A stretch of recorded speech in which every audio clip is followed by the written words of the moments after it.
Well, greetings, folks. Just as quick as it was Monday, it's now Friday, the 11th of July. Cheers.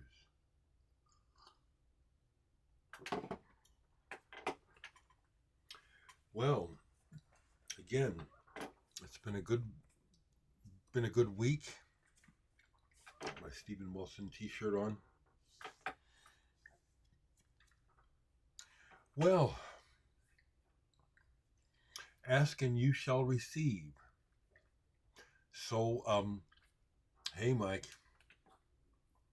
So I'm quite touched, knowing that so many wonderful people watch me pretty regularly. I had mentioned yesterday about saying happy that I'd heard from Mike Watt and happy birthday, and anytime I'd love to be back on his show, the Watt from Pedro show. Well, he got a hold of me yesterday and said, "Well, how about let's do it Saturday." So the way it works is we will record my next guest spot on the Watt from Pedro show. We'll record it tomorrow, and then I'll let you know uh, when he announces it, when it will be broadcast. Thank you, Mike. Mike Watt is, to me, I speak about musicians and artists with great respect, and he is right there at the top of the heap. Mike is so humble and so genuine. Um, he um, he's in the pantheon of the greatest, in my opinion, for so many things that he's done besides playing the bass. The way that he and the Minutemen and other independent groups paved the way for an international circuit for um, musicians and artists to play was life changing. It changed music. It did. And Mike and D Boone and those guys were part of that, opening those gateways. I just love Mike, and I consider him a bass brother and a true friend. So, what I plan to do is do some exclusive things for the show. Um, Mike always features music from the guest, and his guest list for his Watt from Pedro show is is extensive, and he has had all kinds of artists, um, from super obscure to big names, big names.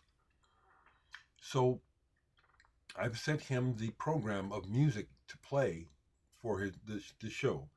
And what I'm going to do is I got Otis 12's permission, Douglas Wesselman. We're going to go ahead and do a world premiere of the track Folk Song Number 2 that I've written music for, and Doug's poem. I've been saying that it's not quite done, but that's because as a music producer, I can hear more things that can happen in the music. But the central focus of the piece is Doug's poetry and his voice. So when I asked Doug if I could have this played on the show, he said, "Well, he wanted to hear it because I hadn't sent him what I'd done since a couple weeks ago." He was ecstatic. "Hi, Doug. I know you. I understand you watch almost every day. So, Doug, you and I are going to have a world premiere of your folk song number 2 on the Mike Watt from Pedro show."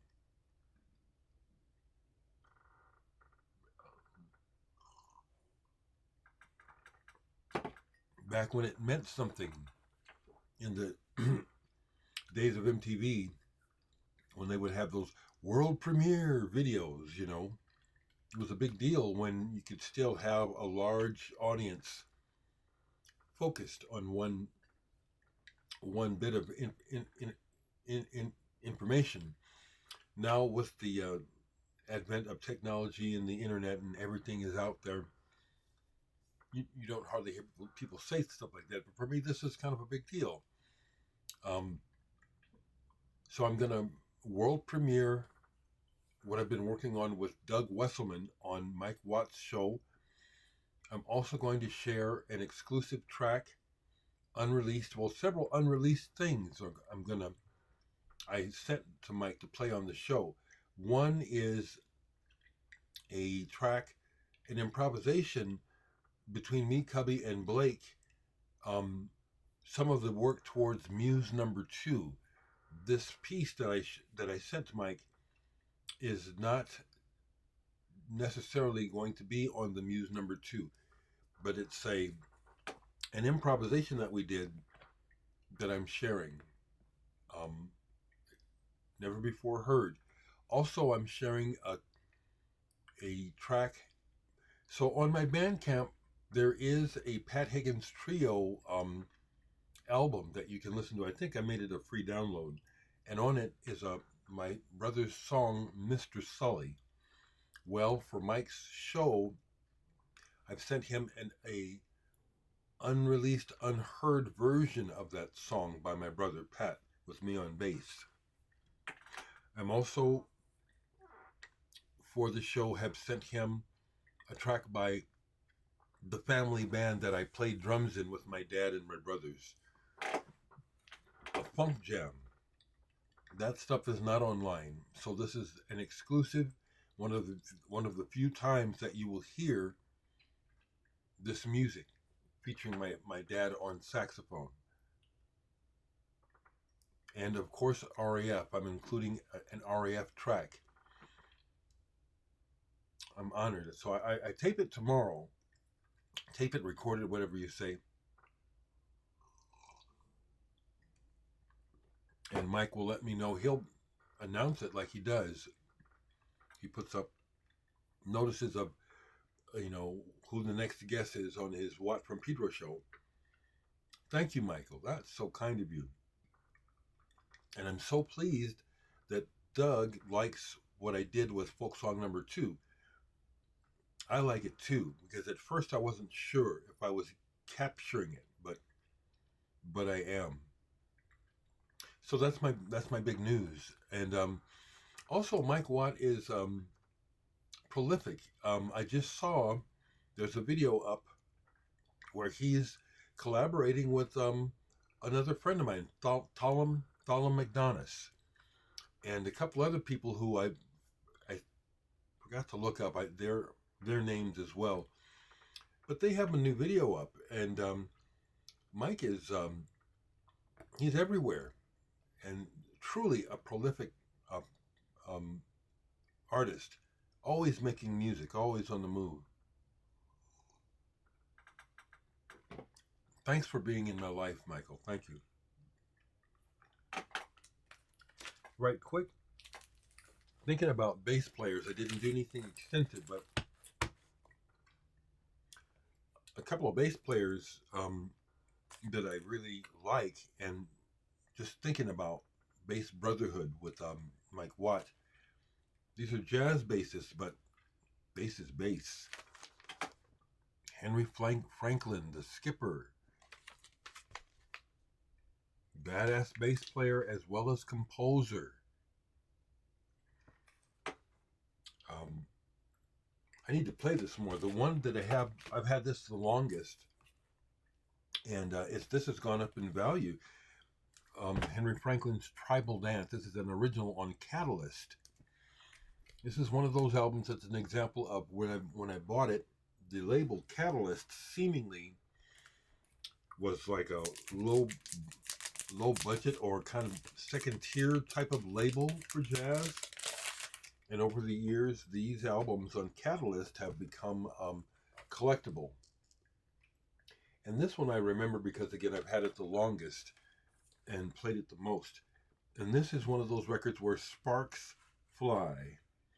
They whip up, they get it whipped up. Sunship on drums, yes. Notably, Sunship on drums. Tribal Dance. Another fantastic bass player who I wish I had more of his material, solo material, but Cecil McBee, Mutima, on Strata East. Another somewhat collectible record here on Strata East. But this is notable again. George Adams is on here. Jimmy Hops, Onaje, Alan Gooms. This is fantastic. Highly recommend these albums I'm showing right now, whether you like jazz or not. And then another bass player who I think is essential, but you don't hear him talked about like Ron Carter, but I think his bass playing is really pretty near Ron Carter's level. Buster Williams, who came to my attention through playing with Herbie Hancock, but he's played with a lot of people, and he's got a touch and sensitivity that is fantastic, and this is a wonderful album. Crystal Reflections. This album is badass, with Roy Ayers, Kenny Barron, Billy Hart. Come on now. I'm hearing it in my head. There's some quiet, mellow pieces on here, and then there's more active, but this is killer. And the album title is perfect. Crystal Reflections, Buster Williams. I'm showing this one as well. It's not as good as that, but Buster Williams, a bass player of note. Dreams Come True. This one is a little more R&B, but he's still got players on it, so it's really enjoyable. Eddie Henderson, Hubert Laws, Hank Crawford, Kenny Barron. He only played with the best. So those are some more bass brothers right there to share with you. Cheers, people.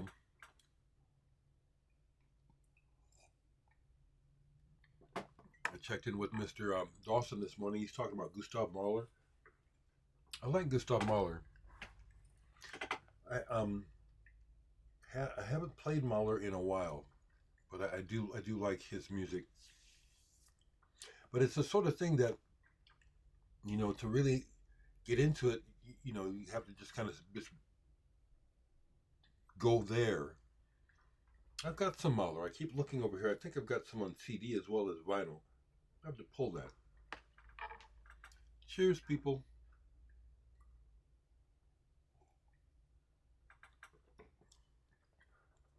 That's the main thing I have to share today. Just really thankful. And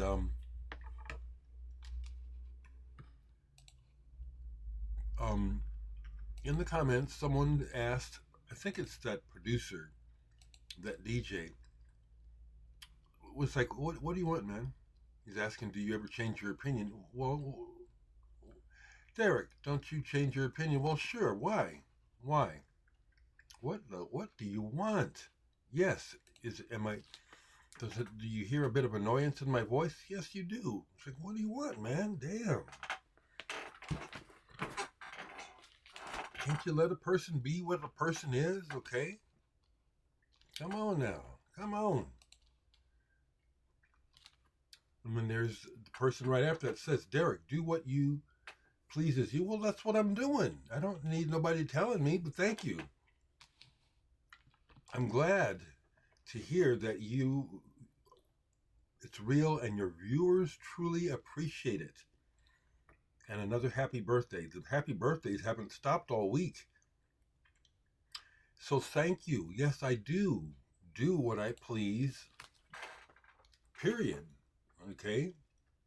That's why I'm single. So I don't have to answer to a wife or a partner in my daily stuff. I do what I want to do. Okay? I say what's on my mind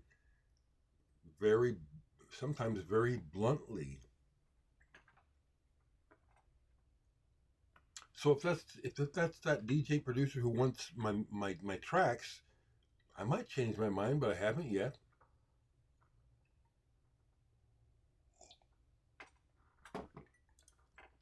To just go ahead and touch upon it because it's a big issue, and thankfully it seems to be all over the internet media.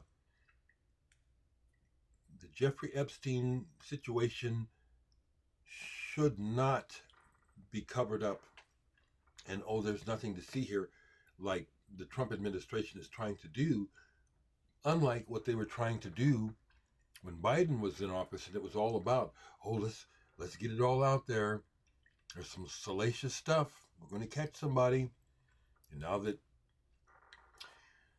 Epstein's best buddy for 15 years, Trumpy, is with his lawless ass, constantly trying to get away with stuff. It's such a bad situation for our country and the world to have this criminal, sick motherfucker in the presidency. So yeah, don't let the Epstein situation die. I'm gonna say it once more. I've said it many times in many videos. In my lifetime, one of the most reviled types of individuals in societies are pedophiles. And Donald Trump is a pedophile. Just because you haven't had him diagnosed by a psychologist, psychiatrist, means nothing. There's reams of evidence of his behavior. And this is the sort of person that I grew up understanding. These are the most hated, reviled people in societies. So what is he doing being the president? And what is this madness with people defending him being there? How does such a rotten individual get a pass for things that any of us other people, were we to be found doing the same sort of things, we would be reviled, rejected, jailed. In some cases, if the victims' family members could get a hold of you, they'd beat the shit out of you. So don't let the Epstein thing die. And you stupid, crazy ass Trumpers, don't come over here with your bile and like demons, spewing forth your negative energy. We're in a real bad situation politically, real bad. There's no way to spin it that it's good for the country or the world. So I have been quiet about that for a while, but it's on my mind, and so that's the latest thing I have to say about that. To wrap up, the other thing that I'm sharing on Mike's Watt from Pedro show is Bass Lament, which is from my Dereck 3 album, which is also on vinyl. It's sold out. But it's a multi-track bass composition. Perfect place for it is on Mike Watt's show with my bass brother. So there you go. Hope it's a good weekend. That's where it's at, folks. Be in touch with me, okay? Let me know how you're doing.